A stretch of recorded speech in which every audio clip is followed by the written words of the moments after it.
Bueno, en primer lugar, hay que agradecer a la providencia este encuentro de hermanos realmente, que gracias a esta tecnología generada por lo que podríamos llamar la implementación de la ley de destrucción, como es la pandemia, ha logrado unificar a un montón de gente que estaba dispersa, gente con profundas necesidades que estaban inconclusas. Vos dijiste algo que yo creo que no se ajusta demasiado, Jordi, iluminar. No iluminamos a nadie, nos iluminamos solitos. Nadie tiene tanto, nadie es tanto. Yo creo que los únicos que iluminan son los de arriba. Dentro de la parte de la filosofía espírita, partiendo de la definición del libro, me fijo la hora, menos 10, de la definición de espiritismo, que es una ciencia, una filosofía con consecuencias morales, pero que surge del profundo humanismo que alentó a esa época y se prolonga en nuestro tiempo, más que traer información y conocimiento, traigo cuestionamientos a esa humanidad perdida que tenemos nosotros. Por eso que elegí este tema. En el después, al final, dejo unas preguntas justamente para que podamos charlar e intercambiar libremente el pensamiento de cada uno. Y es, ¿de qué hablamos los espiritistas cuando hablamos de muerte digna?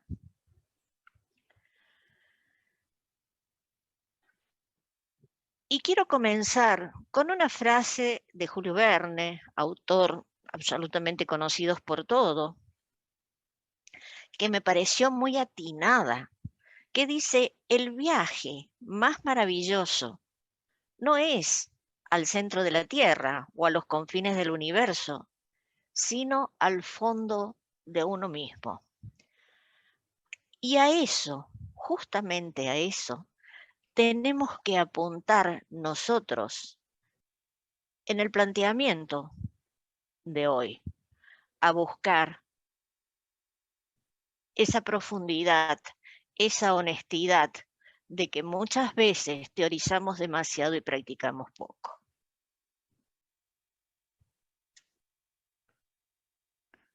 A ver, un segundito. Ahí está, ahí está. Siempre que he escuchado conferencias respecto a este tema que llamamos del buen morir, siempre o la mayoría de las veces la he visto encarada o bien desde un punto de vista puramente académico o médico,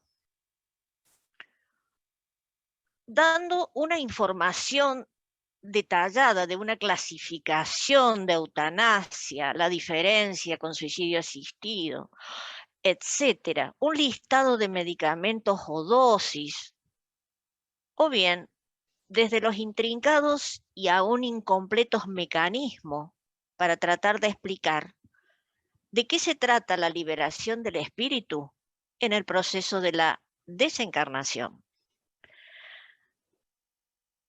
En el primero de los casos, sería espectacularmente bueno si los oyentes fueran profesionales de la salud como una puesta al día en la temática del dolor, mientras que en el segundo caso se transforma en un tema fascinante si quienes escuchan son solo espíritas o personas interesadas en las temáticas espirituales.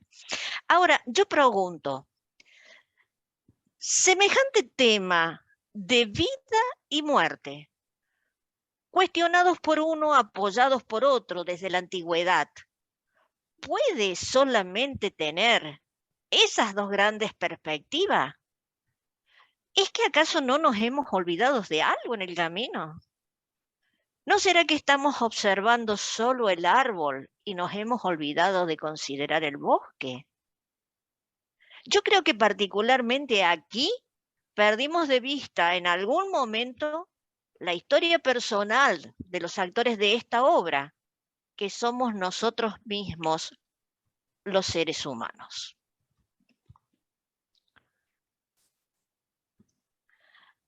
Tomo esta frase porque me parece que sintetiza muchísimo el pensamiento de lo que nosotros debemos plantear,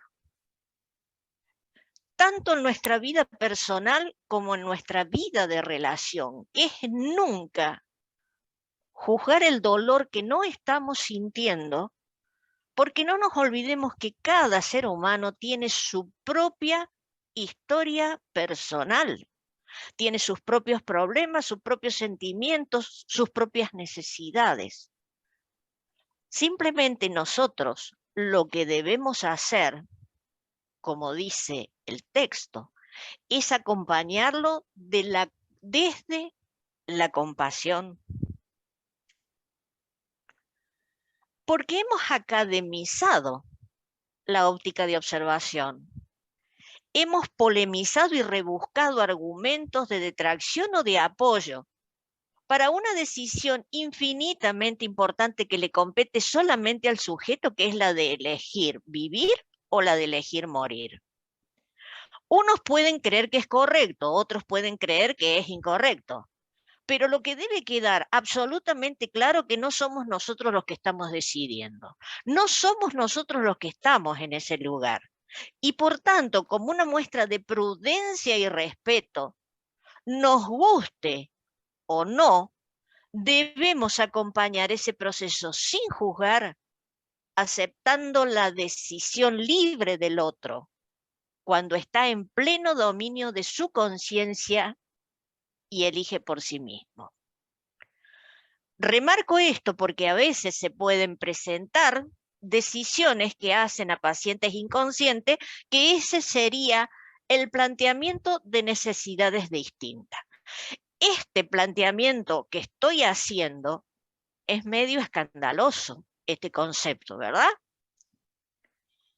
Pero ante cualquier duda, ante cualquier opinión, la primera pregunta que debemos hacer, ¿soy yo el que estoy decidiendo?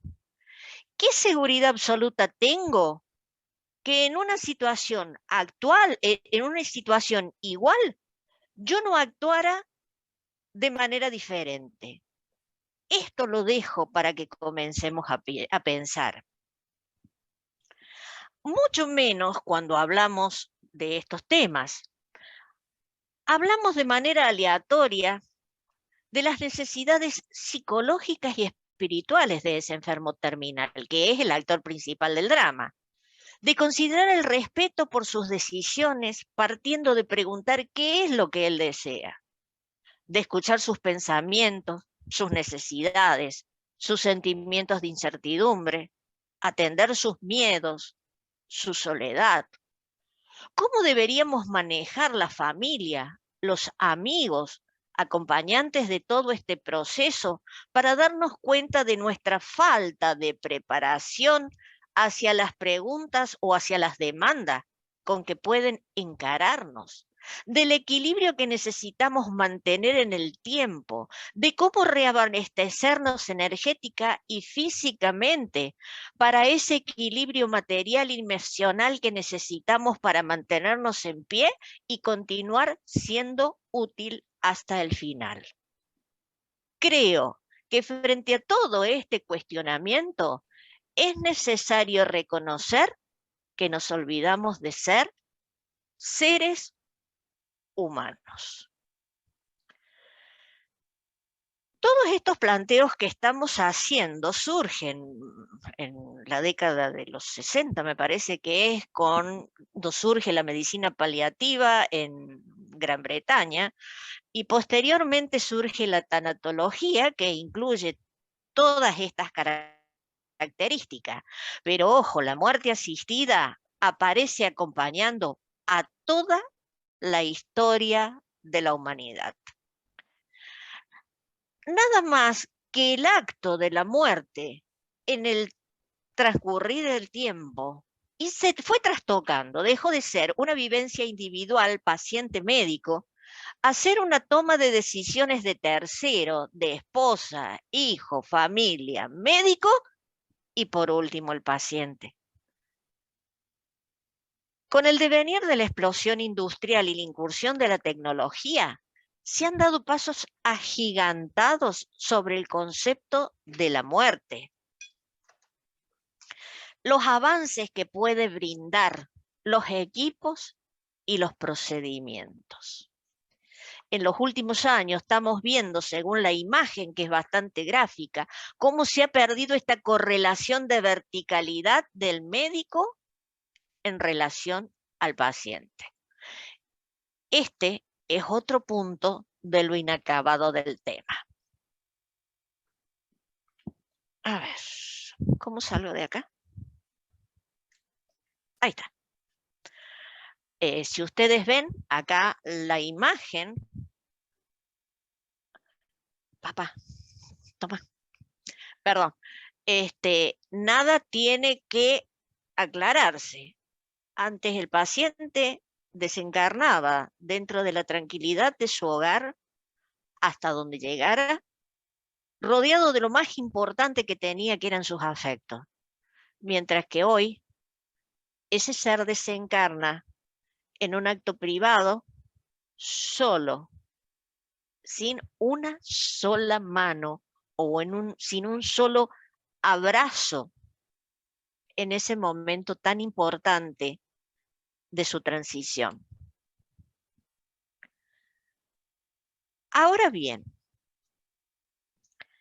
en las sociedades prehistóricas, la muerte siempre fue vista con otros ojos. Estaban impulsados por el animismo mágico, los vivos convivían con el espíritu de los muertos, la muerte no era el cese vital, sino un tránsito a una forma distinta de vida. ¿Existió la eutanasia? ¿Existió el suicidio altruista? Por supuesto que sí.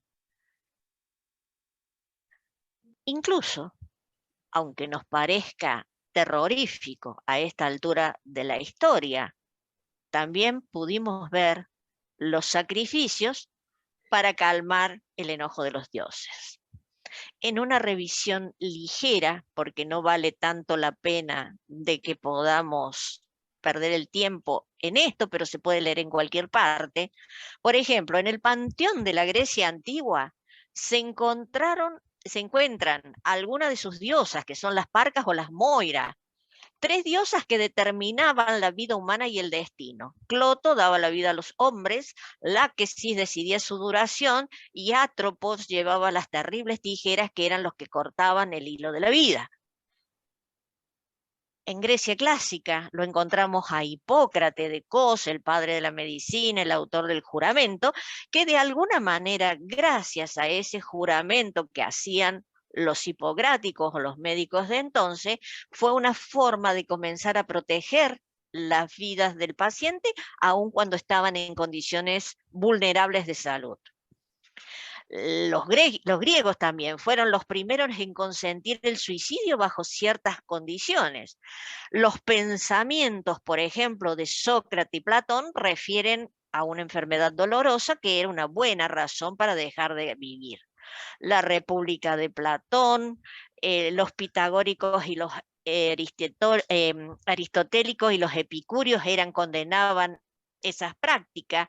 Séneca decía que estaba bien, Cicerón decía que estaba bien. Y nosotros, y esta es una historia bonita, curiosa, pero trágica y tremenda, en las tribus americanas precolombinas existió hasta la postrimería del siglo XX el que se llamaba despenador o el quitapena. Era una persona capacitada que era requerido sus servicios para terminar con la vida de aquellos que decidían ponerle fin. Tomás Moro en Inglaterra, Francis Bacon.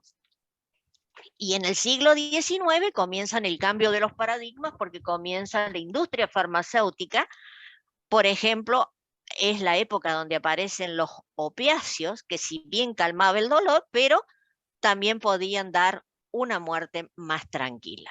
Podríamos comentar y continuar citando autores hasta el infinito, pero vamos a volver al nudo de planteo, el hombre.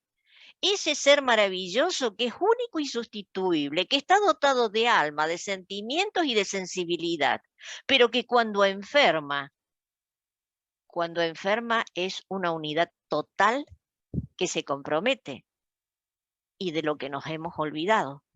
Y eso hemos descuidado. Consideramos la premura de atender el cuerpo enfermo, peleamos por darle tiempo de vida, que aquí también podríamos surgir otra pregunta cuestionándolo. ¿Queremos que dure por nosotros mismos para no vivir el sentimiento de pérdida?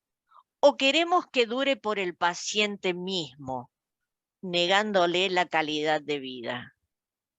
Cuando yo digo el enfermo es una persona, claro que no les estoy diciendo nada nuevo, pero lo repito para que lo interioricemos nuevamente, para que redescubramos esa persona que tiene un nombre, una historia, costumbres, creencia, entorno, que va mucho más allá de un síntoma, de un diagnóstico o de un número de habitación. La vida es como un tapiz que se teje desde el centro y se agranda hacia la periferia, con lo cual vamos perdiendo de pronto la imagen, no la podemos percibir del todo en esta espesa trama que se va a entretejer hilvanando lo que sucede, lo que va a suceder, y solo podemos percibirlo en la totalidad si lo observamos a distancia. Entonces, cuando observamos a ese hombre en la distancia, nos damos cuenta que esa persona está constituida por necesidades. Según los niveles de la pirámide de Maslow, son las necesidades fisiológicas que hacen la base de la pirámide, que hace que el hombre se sienta seguro, los de filiación, reconocimiento y de autorrealización. Si adoptamos esta pirámide al tema de la enfermedad como nosotros estamos tratando, vemos cómo comienzan a cambiar los marcos referenciales al hablar del enfermo. Las necesidades fisiológicas, que son la base, habitualmente se mantienen. El resto se pierden, se van desgranando. Aparece la vulnerabilidad, la indefección, la hipersensibilidad, y todo esto repercute generando en el paciente profundos sentimientos de inseguridad y de invalidez. Comienzan a ser dependientes absolutos porque se van entregando de la lucha. Se suma los amigos que ya empiezan a no estar, las actividades que ya no se pueden hacer, pero lo más importante, opiniones que a nadie le interesa y tiempo que no es compartido con muchos. Si hemos tenido la experiencia magnífica de aprender a un lado de un enfermo, preguntémonos nosotros mismos, ¿cuántas veces hemos inquirido en qué es lo que desean o qué es lo que necesitan? ¿Por qué? Porque no estamos trabajando sobre su autoestima. Si avanzamos, tomo esta frase genial que dicen, las palabras enmudecen cuando no saben dar consuelo. Es muy apropiada para definir nuestra propia situación, ya que como buenos humanos estamos dados a emitir opiniones, defender opiniones, negar opiniones, y lo más interesante de todo, la mayoría de las veces sin que nos pregunten y desde los zapatos del otro. Solo aquel que ha vivido a la par de un enfermo terminal quizás pueda captar lo obvio de nuestra conducta. Sin embargo, cuando debemos ocupar el lugar de apoyo, de sostén, nos quedamos callados porque no sabemos qué decir o echamos mano a esas frases enlatadas que nada dicen, o lo que es peor, ignoramos al enfermo murmurando en voz baja con una falta total de respeto hacia su dignidad que se siente ignorada. Entonces, dentro de esa relación médico-paciente, comienzo hablando de nosotros los médicos, que cuando llega la hora de dar ese tipo de noticias, solemos ser bastante irregulares en decir la verdad como una manera o como un esfuerzo de mantener lo que nosotros suponemos que es la integridad moral del paciente. Porque debemos enfrentar el desafío de equilibrar la comunicación honesta, pero sin que se pierdan las esperanzas.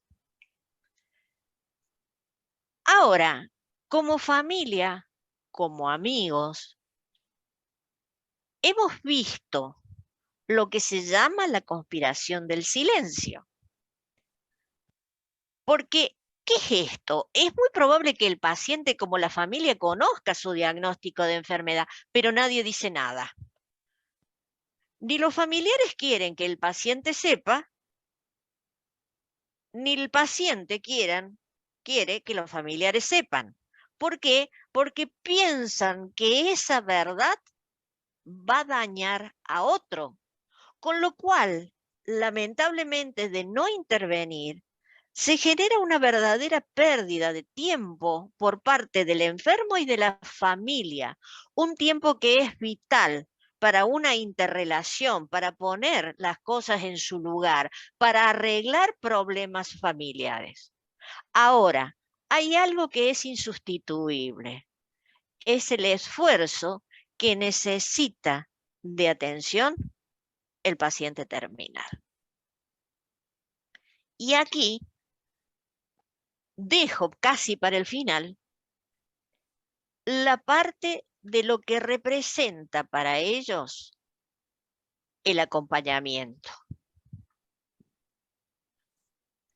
¿Por qué? Porque el paciente viene de una situación o vive, mejor dicho, una situación de dolor.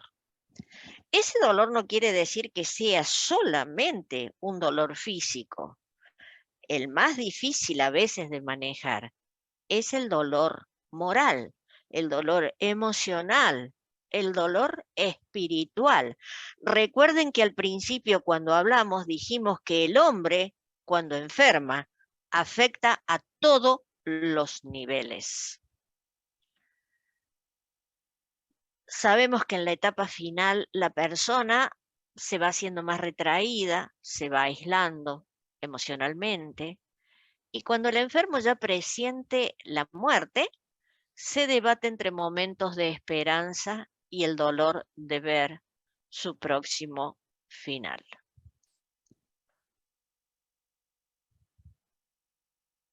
Entonces es cuando comenzamos a actuar los que estamos a la par. Entonces, ahí abajo dice una cosa que me pareció exquisitamente bella. ¿Sabes lo que es el cariño? Es tocar con respeto el alma de otro. ¿Por qué? Porque aquí sobran las palabras. Es el momento cuando más la necesitan, es cuando necesitan de nuestro tiempo, que lo escuchemos, que le visitemos, que mostremos el respeto de la comprensión para que tenga claro y se sienta seguro que estamos dispuestos a apoyarle ante todo aquello que puede ocurrir. Sin embargo, en esto hay una advertencia. Si bien nosotros necesitamos tocar a los pacientes, lo hagamos con prudencia, porque hay muchas personas que se sienten incómodas cuando son tocadas. Entonces, por ejemplo, en nuestra primera visita, calibremos su reacción realizando un leve toque de la mano o un apretón suave de la mano para poder entender qué naturaleza estamos manejando con ello. Ahora bien, acá pasamos nosotros a abocarnos a nuestro rol de humano y acá entramos a jugar nosotros. Somos el ser humano que está sosteniendo a otro ser humano en su momento más difícil. Por lo tanto, lo menos que podemos hacer es mostrar empatía.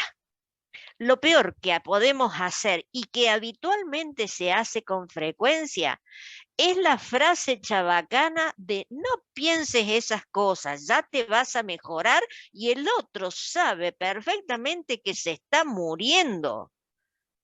Le estamos faltando el respeto a esa persona. Escuchémosle, no lo interrumpamos porque los tiempos de él son cortos. Toquemos sin miedo al enfermo, compartamos con él silencios, palabras, risas, recuerdo. No cuchicheen, que es lo muy frecuente que vemos cuando la familia llega a visitar, que se ponen en un rincón a cuchichar. Acuérdense en que la mayoría de las veces la expansión inicial del proceso de la desencarnación hacen que ellos escuchen perfectamente. Y siempre, siempre pregunten qué es lo que quiere. Esta es una frase que se adapta a cuanto tema hablamos, que es de Herculano Pires. El hombre no quiere morir. Lo que el hombre no quiere es sufrir. Y he dejado para el final la parte medulosa del tema, con una serie de preguntas que me va a gustar que la charlemos entre todas. Siempre hemos visto el sentido de la eutanasia en los otros, en las noticias. Ahora, planteémonos desde la profundidad del ser, como dice Julio Werner. ¿Qué hacemos si nuestro enfermo, nuestro afecto, me plantea su deseo y su necesidad de morir y me pide ayuda? Pregunta que sigue. ¿Nos encontramos preparados para darle una respuesta? Si nosotros amamos en distintas condiciones, ¿trato de involucrarme o trato de zafar y de no involucrarme? Y ahora sí, vamos bien al fondo. ¿Sirve mi convicción y mis conocimientos para tratar de revertir su pensamiento? Máxime si esa persona tiene una creencia distinta a la mía. Porque cuando un enfermo solicita la muerte a pesar de los cuidados que se ofrecen, hay que intentar descubrir lo que indica detrás de esa posición. Esta frase nos vuelve a poner en el lugar. No intentes cambiar a nadie. Limítate a iluminar, porque será tu luz o es tu luz la que invita a tu prójimo a cambiar. Porque recuerden que la preservación de la vida a cualquier costo no es necesariamente la medida correcta, especialmente cuando el sacrificio personal es tal que el paciente lo encuentre inaceptable.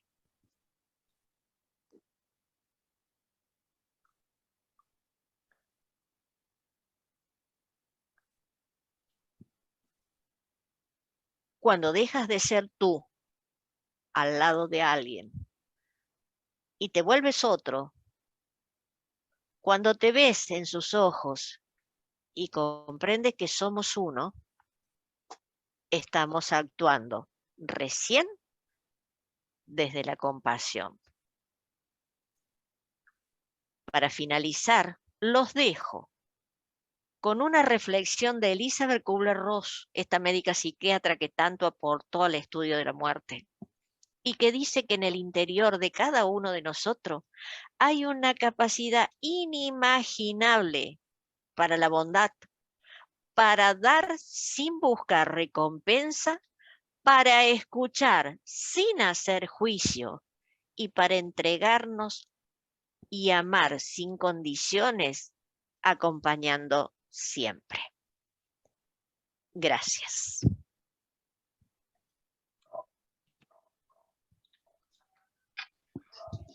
Gracias, Mónica.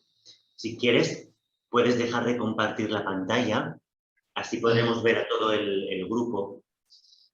Por si alguien desea compartir algún comentario, alguna pregunta. Acá están las preguntas, ya salgo, pero quiero dejar en pantalla el tema de las preguntas, porque me gustaría muchísimo escuchar la opinión. Se me perdieron. Acá está. Mientras tanto, pues Marcela, tu compatriota. Adelante, Marcela. Activa tu micrófono si lo deseas. Acércate el micro para que te podamos escuchar, por favor. Por algún motivo no te escuchamos. Asegúrese de que está todo conectado. A ver, ahora. ¿Me escuchan ahora? Alto y claro. Sí. Bueno, me saqué el cosito este. Pues nada, yo quiero hacer una reflexión mía propia. Todos sabemos que venimos muchas veces con las cargas de enfermedades por expiación, ¿no?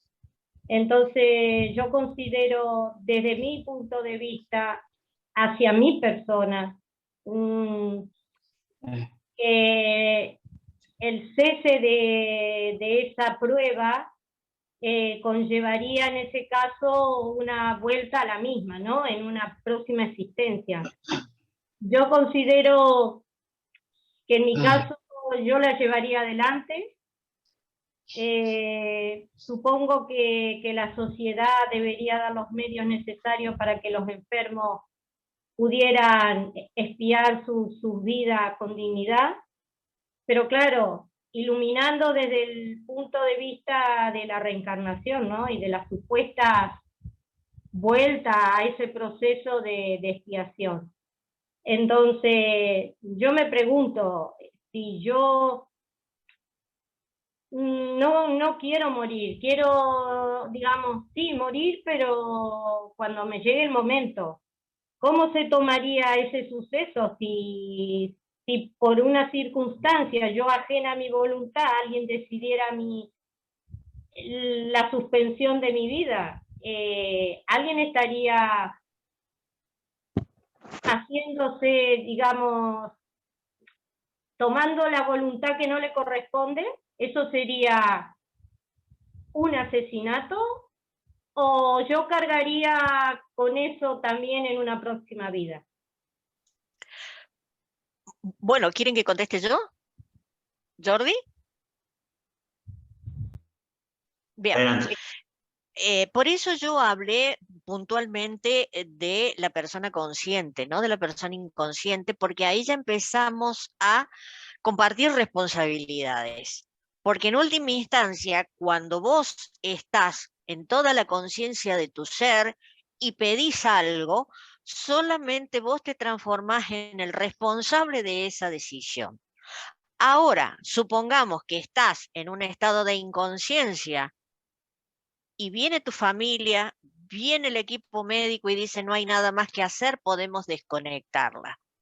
Pero no saben si vos estás en un estado de subconsciencia, si estás escuchando, si estás de acuerdo, entonces ya sería otra cosa. Estamos hablando para la ley humana, eso es homicidio. Vos estás haciéndote cargo de matar a alguien que no pidió hacer nada. Esas son puntuaciones distintas. Eso después lo podemos ver. Gracias.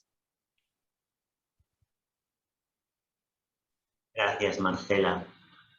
Mónica. Rodolfo.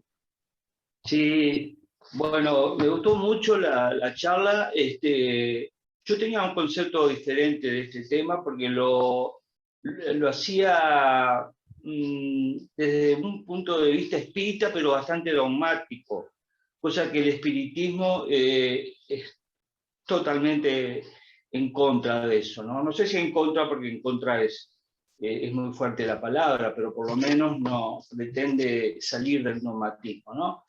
Y entonces ahora estoy, cada vez que escucho una charla de esta, bien encarada, como lo hizo Mónica, la cual la felicito, me posiciono desde el humanismo, ¿no? Desde el humanismo y desde el respeto hacia las decisiones de los demás, ¿no? Y entonces aplico, ahí sí aplico, puedo aplicar lo que pueda, obviamente, porque son situaciones muy difíciles, lo que me ha enseñado hasta ahora el espiritismo, que yo he podido aprender, ¿no? Que son el libre albedrío, la empatía, la confianza en Dios que no quiere que suframos, que nos pone la tecnología también a nuestro servicio, la medicina, pero no para asesinar a nadie, sino para algo que es muy humano, que es aliviar el dolor, aliviar el sufrimiento. ¿tá? Que una cosa, como bien dijo Techi, es estar en nuestros zapatos que en los zapatos del otro. Es más, a veces uno no está en los zapatos del otro, pero como es un ser querido, un ser que uno ama, tal vez uno esté sufriendo mucho más que la misma persona. Pero creo que igualmente es un tema bastante controvertido, y que siempre digo, ¿no? A veces uno ve las realidades, ¿no? Que son así, la vida es tan fuerte, que ve, por ejemplo, en el campo de batalla, cuando sucede alguna, en la guerra, que todos aceptamos la guerra, porque bueno, bla, bla, bla, bla, pero es algo espantoso igual, cuando un soldado está sufriendo espantosamente, porque bueno, le ha pasado, bueno, no sé, no quiero hacer algo trágico acá, pero con un humanismo y una comprensión total, sus compañeros aplican una sobredosis de que puede ser de heroína o no sé, médicamente no sé qué le pueden aplicar. Pero justamente por eso, porque está pidiendo desesperadamente que le cesen el dolor. Entonces, en conclusión, quiero hablar más, lo veo más ahora desde un punto humanista y espírita. De todas formas, soy consciente que es un tema bastante controvertido y amplio. Así que muchas gracias. Gracias, Rodo. No sé si Mónica quiere comentar lo que Rodolfo nos aporta, si no pasaríamos a Paula. Mónica, tú dirás. No, lo hagamos simple en un solo pensamiento. Recuerden que no podemos tomar ninguna decisión en nombre del dolor de otro. Si ustedes me dicen, ¿estás a favor o estás en contra de esto? Por el momento, escuchen lo que les digo, por el momento, en este momento que estoy sanita, que no me duele nada, puedo hablar cosas magníficas con respecto a la vida. Pero llegado el momento, tanto mío como de un familiar, como dice Rodo, yo no sé cómo actuaría, aún teniendo conocimientos espíritas. Y saben una cosa, tenemos derechos, porque para eso tenemos el libre albedrío. Paula. Podemos seguir. Paula, sí. Olá. Sí. Hola. Olá, buenas tardes a todos. Entrado después a la reunión, E, bueno, o que queria comentar é que, bueno, estou passando, né, um momento assim, complicado, né, com minha pareja, e, bueno, e agora se tem um câncer que para os médicos não há cura, e estas 3 últimas semanas está com muita dolor, está sofrendo muito, não dorme, e ayer me dijo que tomou uma decisão, que ele não hará mais la quimio, porque os efeitos da quimio está lhe atacando muito, não? Está tendo mais dano, o câncer em si está estacionado, está parado, pero decidiu que não quer ser mais la quimio, não? Eu entrei, conhecido o espiritismo através do amor, né, com uma pareja de amigas em Brasil, que trabalhava com elas, e me disse uma vez que o espiritismo conhecemos no amor ou no dolor, não? E o que estou fazendo nesta etapa da vida, que conosco ele, que há 3 anos que estamos, e quase 4, e resulta que quase 4 de câncer, não? Pero com pandemia, passou tudo isto, não sabia do câncer, e quando supo, tarde, não? Para os médicos. Pero a decisão dele foi com, sabe, não com dolor, não com tristeza, foi dizendo, pode que verano quero viver bem, quero ter um verano bem, não desistindo de viver, sabe? E lhe ensinei um pouco, miramos muitas películas sobre espiritismo, e estou ensinando um pouco esse outro lado, não? E hoje me dijo que se vaya, que não me deixará nunca.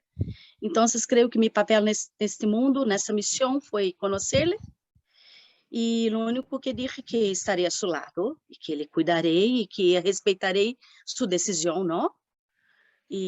Pero isto, não sei, no espiritismo não entra como um desistir de viver, não? Entra como, não seria um suicídio, não, no caso, seria como, quero viver bem se tenho os últimos dias, não? Se os médicos dizem que não há cura, que a quimio é para adelantar a enfermidade, e eu creio que a decisão tenho que aceitá-lo, não? E estar a seu lado, forte, não? E lhe ensinando o que é o espiritismo. E hoje foi muito bonito, porque me disse que, mesmo que se vaya, estará a meu lado sempre, sabe? E lo vi muito bonito, creio que estou conseguindo pôr um pouco de outro lado, que a vida não se acaba aqui, não? E, bueno, e não é um suicídio, não é um viver até o final que Deus queira, não? Até que chegue meu dia, bem, não? Creio, não? Isso não entraria como desistir de viver, não? Paula, Porque me passou que não desiste, que tem fé, que tem esperanças, que daqui 2 meses e meio, o câncer mesmo parando lá quimio, o câncer não vai, sabe, ir mais além. Pero temos o risco, sabe? Pero, bueno, creio que meu papel nesse não, foi conhecer-nos e estar juntos, não? E ensinar que há outro lado, não? Que aqui não se acaba, sabe? Minha pergunta é, isso não é um desistir, um suicídio, não? Isso não é não? Isso é não? Para o espiritismo, digamos, me pergunta. Paula, el tema es que nosotros damos nombres humanos, suicidio, homicidio, digamos, términos legales, a problemas espirituales. Y yo creo que hay una distancia, porque el hecho de desistir a algo que no te está ayudando, porque si vos vieras que estás negando un tratamiento que te da la posibilidad de revertir la enfermedad, sería una cosa. Ahora, si los pocos días que te quedan por pasar, lo vas a pasar vomitando, dolorido, doblado, viví en la playa, reíte, disfrutá y agradecé de la vida. Entregale todo el amor que puedas, abrázalo y no le pongas título a lo que él está viviendo. Acompáñalo hasta el final. Fíjense en lo más rico que hemos escuchado hasta ahora de lo que hemos hablado. Una vivencia en primera persona.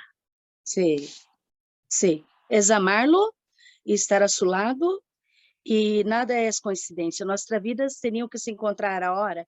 Ele nunca teve pareja, e ele veio ensinar-me o que é o amor, e sabe? E estar a seu lado, respeitá-lo, e que a vida não acaba. E ser forte. Gracias. Graças. Gracias, Paula, gracias. Por esclarecimento, graças. Gracias, Paula. Gracias por Abrazos. Abraço a todos. Gracias. Bueno, qué lindo proceso, Paula. Duro, seguro, pero lindo. Pero estar ao lado e respeitar-lo, amá-lo e ensinar. Ensinar que há outro lado, não? Eso, Sí. eso. Va, gracias. Aquí estoy. Daniel, Jordan, queria fazer um comentário porque me chamou a atenção que a parte da charla com a doutora Mônica me gostou muito. Pero ela comentou que muita gente também antigamente morria tranquilo em sua casa e muitos morriam no hospital solo, lejos de seus afetos. Então, me chamou muito a atenção porque há dias me deu uma palestra espírita que no mundo espiritual ele dizia: os outros seres humanos estão olvidando que muita gente da pandemia que se ha ido solo, lejos de seus afetos no hospital. A los ojos humanos estavam sola, pero no mundo espiritual tem seus afetos de muitas vidas, a gente que lo quiere e não estão solos. A vosotros parece que o pobrecito está morto solo, pero não, jamás uma pessoa se regresa ao mundo espiritual sola. Tanto de uma pessoa muito boa como uma pessoa muito endurecida, dizemos, tem seus acompanhantes espirituais.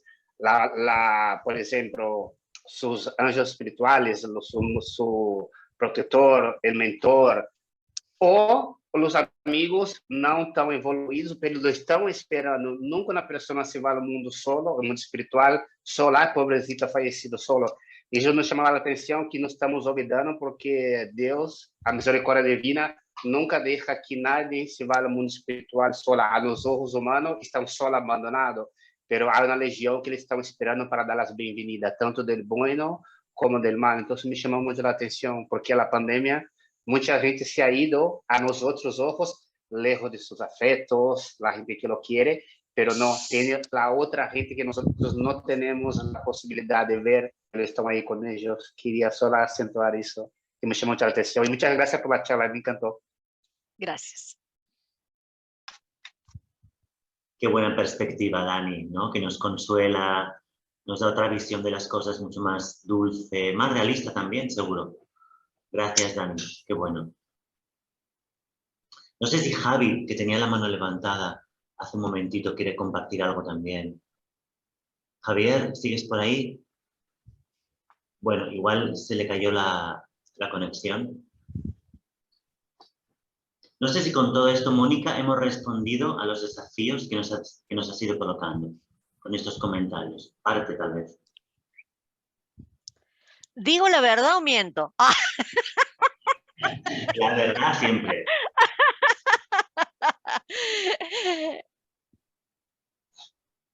Yo creo que tenemos que bucear muchísimo más en nuestro interior, muchísimo más, porque nosotros somos esa esencia humana. Antes de ser espiritista, antes de ser espiritualista, debemos ser humanos. Entonces, si el espiritismo es justamente una doctrina humanista, tenemos que profundizarla desde allá, no desde la teoría.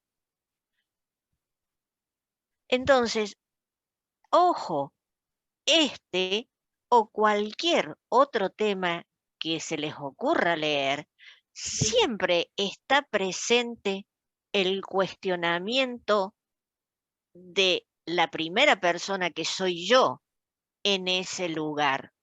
Porque no nos sirve de mucho, digamos, nos sirve como cultura general el hecho de decir, bueno, tal pregunta del libro de los espíritus, tal párrafo del libro de los medios, ajá, ¿y a vos para qué te sirve eso?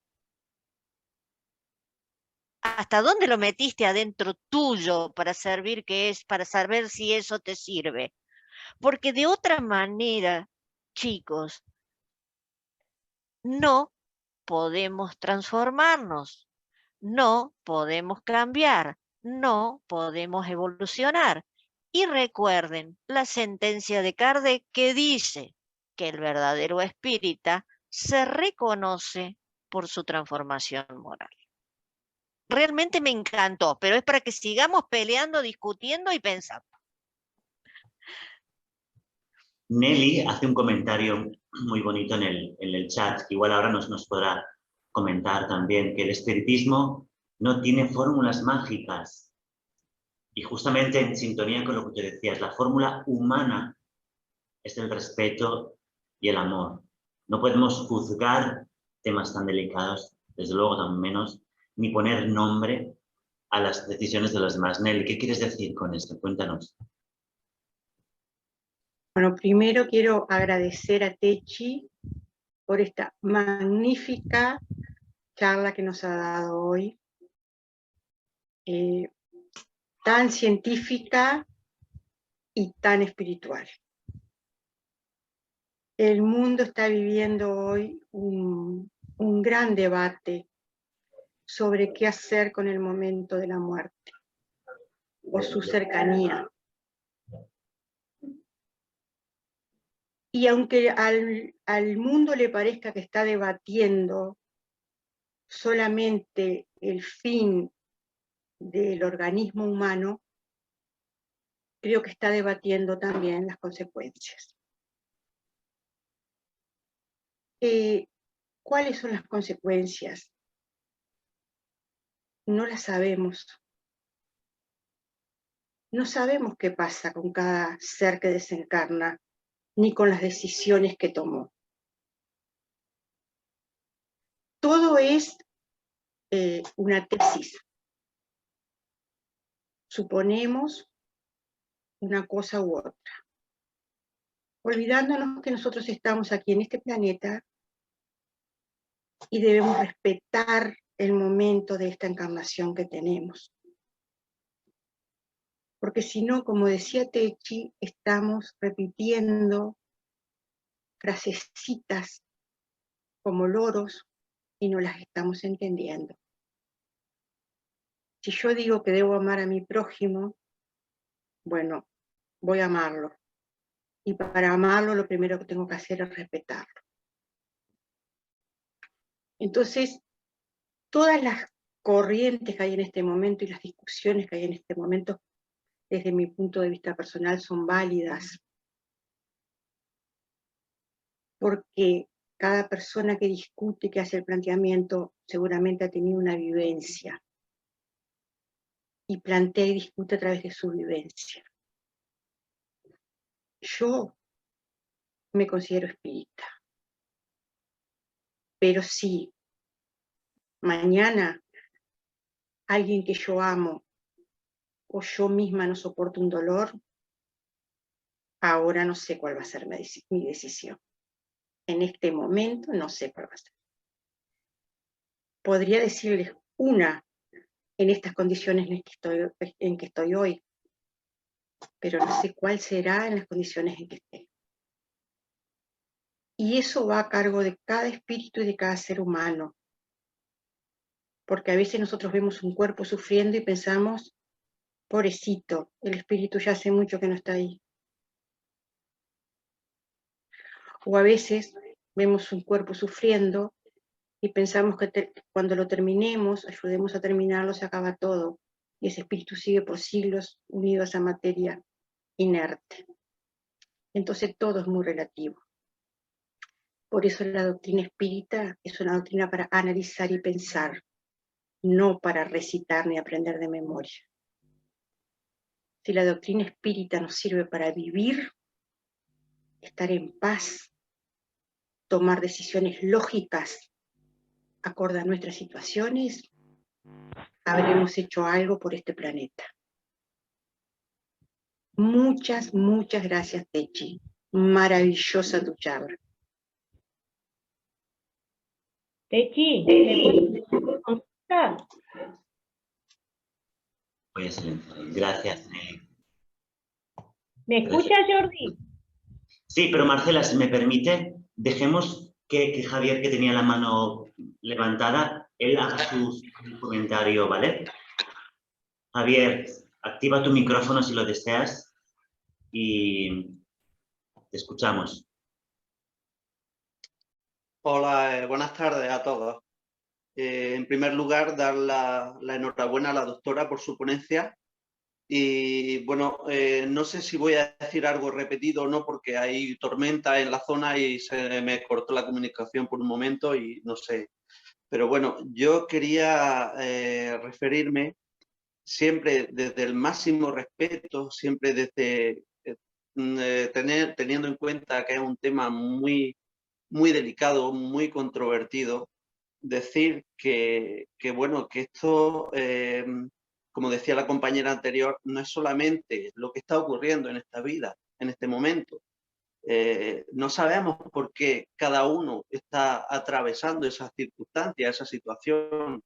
Puede estar relacionado con cosas del pasado o con, lógicamente. Entonces, mi postura es siempre desde el respeto y desde el cariño, la comprensión y tal, sería intentar, digamos, iluminar a la persona, explicarle el por qué está viviendo esa situación, porque desde nuestro punto de vista materialista, saliendo del espiritismo o de los espíritas, lamentablemente mucha gente que atraviesa estas circunstancias, ni familia, ni enfermos, ni médicos, ni nadie conoce todo esto. Entonces sería intentar dar respuestas y intentar que el enfermo sobre todo comprendiera por qué está ahí. Tengamos en cuenta una cosa, si una persona tiene que desencarnar, va a desencarnar, esté conectada a una máquina, se le ponga lo que se le ponga, vamos. Si ha llegado el momento, ninguna máquina la va a retener aquí a la vida. Entonces, hasta que no llega el momento, la persona no se marcha.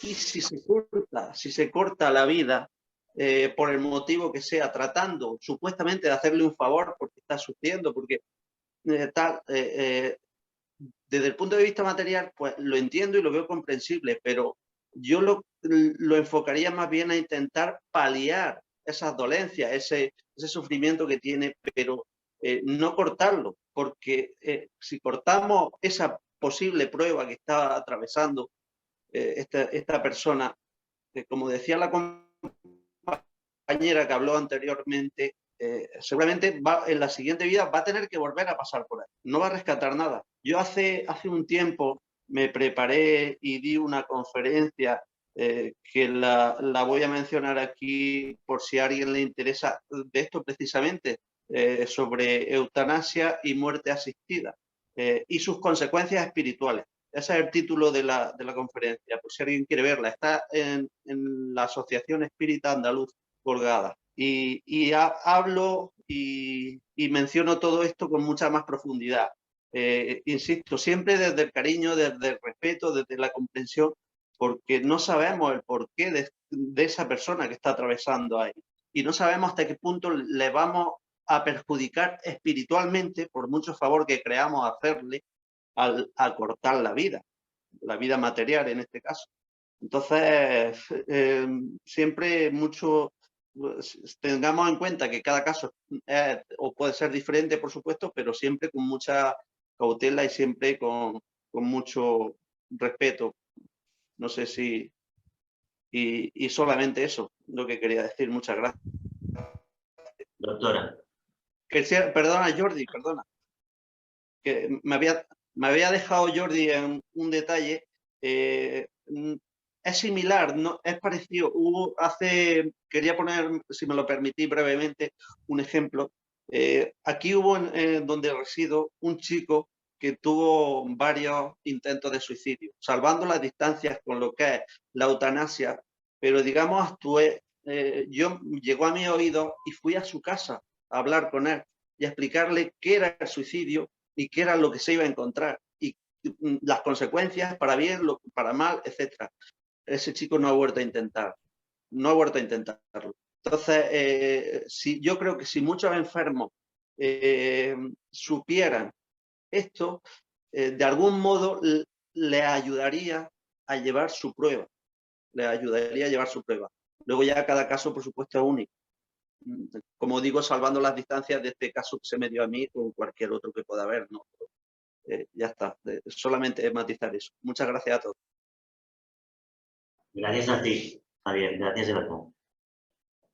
Bueno, yo con respecto a esto, quiero puntualizar algunas cosas. Yo hablé del respeto hacia el otro. Y eso incluye lo que hablamos con el otro. Porque más allá de toda la buena voluntad que podamos tener, nosotros podemos tomar solo una acción. Callados la boca, orar pidiendo al mundo espiritual la asistencia para que ese ser pueda romper su atmósfera mental de los hermanos espirituales que lo rodean en ese momento y desistir voluntariamente con respecto a su decisión. Porque puede estar la alternativa que esa persona no comparta lo que yo crea. Y el hecho de crearle un infierno a través de su decisión paralelo al infierno que viven, yo creo que no estamos actuando en nombre de la caridad.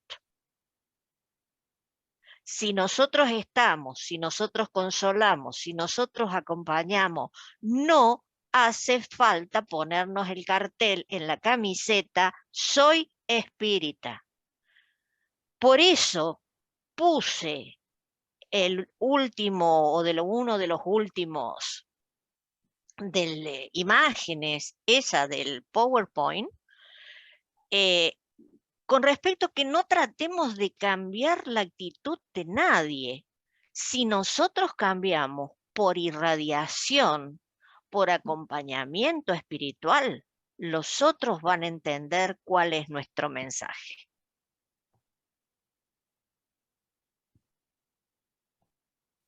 Juan Carlos.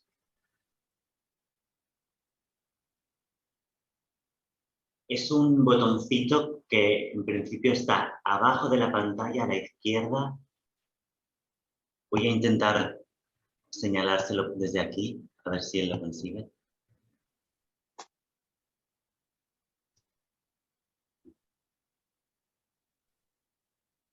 Imagino que Juan Carlos es de Uruguay, Rodolfo, Nelly, ¿puede ser? No, no sé. No, Juan Carlos de Argentina, de Santa Fe. Pues, no sé si le podéis escribir. ¿No podés abrírselo desde ahí, Jordi? No, el Zoom no lo permite. No, puedo... no. No pasa nada. Es un micrófono chiquitito que hay ahí, Juan Carlos. Un micrófono chiquitito. Pero no. Nada. No puede, Tan, no puede. El Tano se vuelve loco, que no puede hablar. Podría escribirlo en el chat si lo desea, pero... Claro. Si no, pues, como el tiempo pues, se está acabando del encuentro de hoy, mientras tal vez le damos unos momentos para que lo intente. Marcela, tenías una cuestión a compartir, si lo deseas. Y con esto concluimos, a no ser que también aquí en la sala deseéis compartir algo más, pero te damos esta oportunidad, Marcela. Brevemente. Sí, no hay problema, Jordi. No, yo me había hecho las pruebas que hace acá el ayuntamiento a través del hospital que se le hacen a las mujeres y me detectaron algo en el colon. Entonces, cuando yo recibí la carta, le dije a mi hija que me habían encontrado algo. Y yo triste porque la iba a dejar joven. Y me fui con ella a las 2 horitas al hospital. Me sacaron lo que me habían encontrado. Me dijeron, no sabemos, quizá era un posible cáncer de colon. Pero yo acepté el desafío de Dios. Yo sí lo acepté. Porque yo sé dentro de mí que todos traemos algo por qué vivir y por qué morir. Y me aferré siempre a Dios, en toda la vida me aferré a Dios. Y lo que yo le quería preguntar, Chechi, si usted tuvo la oportunidad de tener a alguien, algún enfermo, y vivir en una experiencia y usted explicarle, o no sé, si usted tuvo una experiencia con alguien desconocido. Sí, un paciente con cáncer de testículo, 19 años. Por supuesto es doblemente duro, ¿no? Doblemente duro porque es un chico joven. Nunca dije que era espiritista. Sí estuve permanentemente a la par de él. Él, por supuesto, cambió la imagen de mamá a ser mamá yo. Es decir, él conmigo se permitía llorar, se permitía hablar, se permitía dudar, y yo lo único que lo alenté es a la permanencia de la oración y del pensamiento en Dios. Y te puedo garantizar de que no fue fácil, porque hay cosas que vos le decís, pero si no tienen ellos el convencimiento, no les alcanza. Sí, ahora sí. Espero que sirva. Juan Carlos, me parece que abriste tu micrófono. Sí, sí, ahora sí. Ahora Vamos sí. todavía. Bien. No, yo primero quería presentarme, mi nombre es Juan Carlos Di Fabra, yo había escuchado una conferencia de ustedes en 2 oportunidades y pertenezco al grupo de Camino Flammarion de la doctora que expuso en estos momentos. Con respecto al tema de la eutanasia, yo he vivido 2 situaciones complejas en mi vida, al ser muy, bueno, uno era mi padre y el otro era mi madre. Y he comprobado, nosotros cuando pasó de mi madre, mi padre estuvo 8 años con un cáncer de intestino, murió rodeado de sus hijos, y ahí me di cuenta, yo era joven en ese momento, la importancia que tenía el afecto que nosotros despleguemos en esos momentos. El caso de mi madre fue parecido. Tuvo 4 años postrada en una cama. Y ella era una mujer que siempre sufría en silencio. Fue una mujer de mucho sufrimiento y siempre sufría eso. Lo cual ganó el respeto de todos nosotros, de sus 5 hijos, de sus nietos. Y nosotros teníamos una dualidad y una discusión entre los hermanos, si la íbamos a llevar a un lugar donde la cuidara o no. Como en todas estas cuestiones, por distintas circunstancias de la vida, a veces algunos no aceptan y otros sí. Entre lo que aceptamos fue una de mis hermanas y yo. Y yo ni pienso siquiera en la eutanasia ni nada de ese tema. ¿Sabe por qué? Porque me di cuenta que cuando uno rodea con cariño, con amor, con sentimiento a una persona a la cual ha dado todo hacia uno, no necesita otro consuelo más grande que ese. Entonces creo que lo principal en estos casos es ver cómo nosotros actuamos y dejar después que la decisión del espíritu y la programación que él tenga se vaya cumpliendo. Con respecto a la muerte asistida, no la comparto, no es necesario, no la comparto para nada. Hay que dejar que el espíritu viva su propia experiencia, su libertad, y ahí define. Me refiero a no compartirla si es que me consulta y la otra persona está imposibilitada. Y si la otra persona está habilitada y lo quiere hacer, allá él, pero no lo voy a compartir nunca, porque creo que las pruebas están y sirven a nuestro progreso espiritual. Nada más, eso solo. Gracias, Juan Carlos.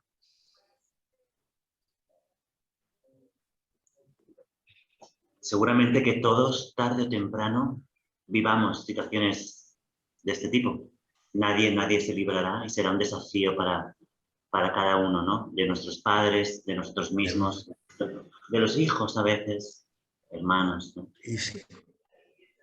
Que como mínimo tengamos este ingrediente, el amor, el acompañamiento. Yo en este caso, en este caso que ha dicho la mujer esta de que el hombre, o sea, que no le daban vida, o sea, que le daban, lo único que iba a hacer era retrasar su muerte. Pues yo pienso como una mujer, ¿para qué va a sufrir más el hombre si tiene que morir, por decirte algo, de aquí a 2 meses, para durar 3, va a tener que estar agonizando y sufriendo? Yo prefiero vivir los últimos 2 meses de vida bien, que disfrute, que haga un último viaje, que lo pase bien con su familia, y si se tiene que morir a los 2 meses, pues bueno, 1 mes menos de vida, pero 1 mes menos de sufrimiento, porque el tercer mes sería horrible con esa medicación. Entonces, si la persona tiene claro que su diagnóstico es muerte segura, pues prefiero vivir 2 meses bien sin tomar la medicación porque sé que me voy a morir, sé que ya me han dicho que al final, y pasar 2 meses bien y no pasar 3, y por pasar 3 pasármelo vomitando y sufriendo. Yo opino eso. Y la libertad individual debe prevalecer sobre la decisión final, está claro, ¿no? Juan Carlos tiene una perspectiva, Marcela tiene una perspectiva, y el espiritismo sí que marca un camino, no una tendencia, pero la realidad es más compleja de lo que encontramos en unas letras de un libro, ¿no? Pero como mínimo ser conscientes de la complejidad, ser conscientes del proceso, eso ya será un paso, seguro. Otra cosa sí que si hay una posibilidad, por remota que sea, de que pueda sobrevivir, pues entonces sí que yo creo que tendría que pasar el sufrimiento que tenga que pasar, porque a lo mejor es lo que tiene que pasar en su vida, y después se salva. Dice, mira, pues por haber pasado todo este sufrimiento, sigo con mi vida y alargo mi vida. Pues entonces sí, pero si ya está diagnosticado que esta persona le quedan 2 meses de vida, es lo que dice el hombre, ¿para qué voy a sufrir? ¿Para qué voy a sufrir tanto si ya igualmente me han desahuciado? Muchas veces la ciencia se ha equivocado con respecto a eso. Hay muchísimos casos que han venido cuando ya la ciencia había dicho que su vida no existía más. Y está comprobado eso científicamente, hay libros que hablan. Nada es tan certero como cada uno vive su experiencia, a partir de ahí eleva su camino. Y seguramente que la decisión final es una decisión difícil, compartida también entre el equipo médico, el propio paciente, los familiares, en alguna medida también, pero en el caso de por ejemplo, Mónica, si me permites, ante la ignorancia nuestra en términos médicos, fueron los médicos quienes sugirieron acabar con el sufrimiento, y nosotros, yo personalmente, pues confié en la opinión médica y hicimos ese procedimiento, el protocolo, ¿no? que tenían establecidos desde cuidados paliativos. Es tan complejo, pero bueno. Lo que tengo para decirte, bueno, más allá de que me encanta Y concluimos con eso, Mónica. Sí, lo que me encanta es la participación que hemos tenido, y eso es magnífico. Nosotros estamos hablando en esta presentación que hemos hecho así muy rapidito, solamente la parte humana. Ahora, cuando nos pongamos a expulgar conjuntamente cómo se mueve la parte espiritual en ese momento, ahí vamos a empezar a entender un montón de cosas. Infinitamente agradecido, gente hermosa. Gracias por darme la participación, por poder conocer a esta gente maravillosa, con un beso a cada uno de ustedes. Gracias, Jordi. Gracias a ti, Mónica, gracias a todos. Gracias a los espíritus que han asistido a Mónica, a los espíritus que nos han acompañado, seguro muy atentos. Gracias, Nelly, una vez más por ser un canal de comunicación con Latinoamérica, con Uruguay, con Argentina. Estoy muy agradecido y espero que sigamos compartiendo momentos juntos. Buen fin de semana a todos. Gracias, igualmente. Gracias, gracias, gracias. Gracias a todos. Gracias a todos. Paula, Gracias. por compartir el testimonio. Besos, besos, Muchas besos gracias. para todos. Chao, chao. Abrazos argentinos. Chau, chau, chicos. Chao, buenas tardes. Besos para todos, besos, chao. Chao. Namaste.